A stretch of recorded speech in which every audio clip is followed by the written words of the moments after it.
Le titre du livre, c'est La suprême intention. L'auteur de ce livre, c'est le bien-aimé frère de Van Fromke. Nous sommes au chapitre 23, petit 4. Chapitre 23, petit 4.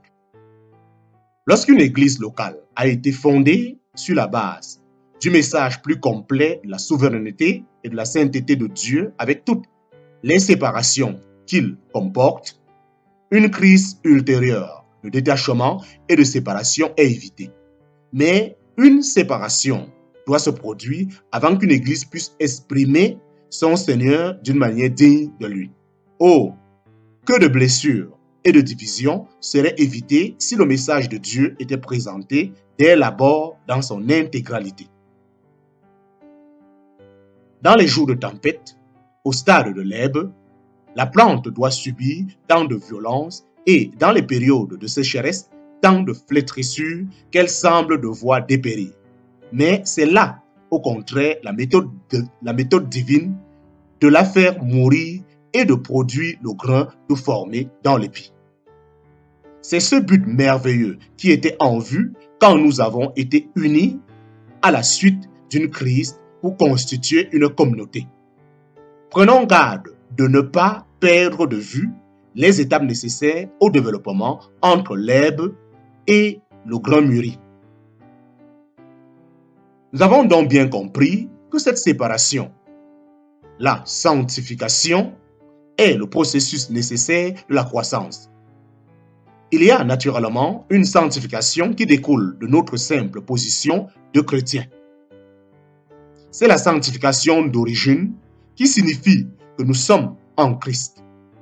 L'adresse de la lettre de Paul à l'église de Corinthe est formulée comme suit. À l'église de Dieu qui est à Corinthe, à ceux qui ont été sanctifiés en Jésus-Christ, appelés à être saints. C'est la vérité objective. Elle nous est présentée pour que notre foi s'en empare et que, abordant sa substance par la fidèle activité du Saint-Esprit, nous devenions en expérience ce que nous sommes par la foi. Voici comment C.H. Mishhock explique la chose. Plus nous entrons résolument par la foi dans la vérité objective, c'est-à-dire dans ce qui est vrai de nous en Christ, plus l'œuvre subjective en nous serait profonde, expérimentale et pratique. Et plus sera complète aussi la manifestation de ses effets dans notre vie et dans notre caractère. En réponse à notre foi, le Saint-Esprit rend la vérité réelle dans nos cœurs et nous rend ainsi capables de la rendre réelle dans nos vies. Plus nous entrons résolument par la foi dans la vérité objective, c'est-à-dire dans ce qui est vrai de nous en Christ, plus l'œuvre subjective en nous sera profonde, expérimentale et pratique. Et plus sera complète aussi la manifestation de ses effets dans notre vie et dans notre caractère. En réponse à notre foi, le Saint-Esprit rend la vérité réelle dans nos cœurs et nous rend ainsi capables de la rendre réelle dans nos vies. Le mot sanctification exprime une double idée, celle de purification de quelque chose et celle de séparation en vue de quelque chose. Le mot sanctification exprime une double idée, celle de purification de quelque chose et celle de séparation en vue de quelque chose. Une de ces pensées regarde en arrière et l'autre regarde en avant. Nous commettons une grande erreur si nous limitons le sens du mot sanctification à l'idée de purification du péché. Ce qui est purifié est aussi séparé pour Dieu afin de devenir un instrument qualifié pour la manifestation de la gloire de Christ. La sanctification a toujours ce but-là en vue. Notre obéissance à la vision céleste des intentions de Dieu fait descendre sur la terre les puissances du ciel afin de rendre le chrétien céleste dans sa nature, ses dispositions, son caractère et sa conduite. Christ se trouve ainsi manifesté par des personnes individuel comme il doit être manifesté dans sa plénitude par l'Église dans les siècles à venir. Un processus à triples effets. Un processus à triples effets. Comme le Saint-Esprit, comme un processus à triples effets. Comment le Saint-Esprit travaille-t-il en nous Comment le Saint-Esprit travaille-t-il en nous individuellement? La méthode est simple.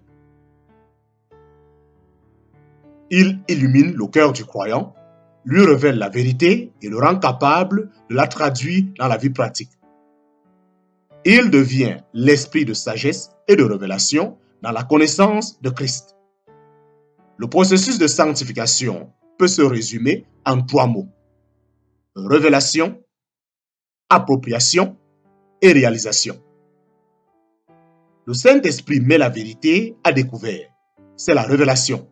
L'enfant de Dieu répond par une énergique activité d'appropriation engendrée par la foi. C'est ainsi que la vérité passe dans l'expérience réelle qu'elle s'actualise. Comment le Saint-Esprit travaille-t-il en nous individuellement? La méthode est simple. Il illumine le cœur du croyant, lui révèle la vérité et le rend capable de la traduire dans la vie pratique. Il devient l'esprit de sagesse et de révélation dans la connaissance de Christ. Le processus de sanctification peut se résumer en 3 mots.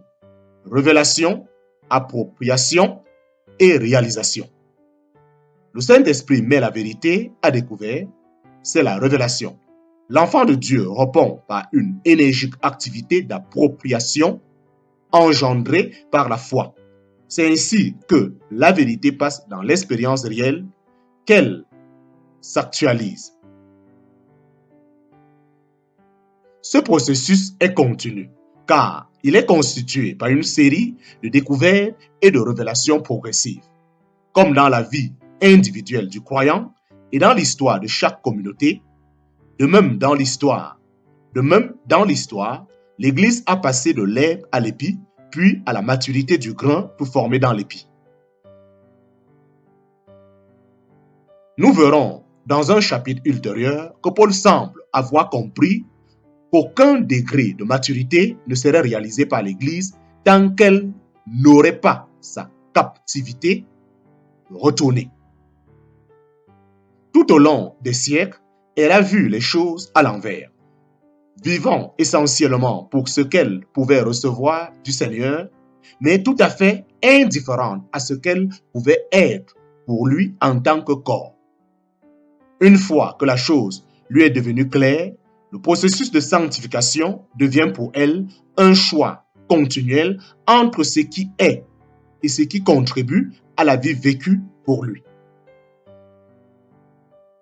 Il existe des chrétiens individuels qui ont été saisis par la révélation de cette vie qui est toute pour la tête.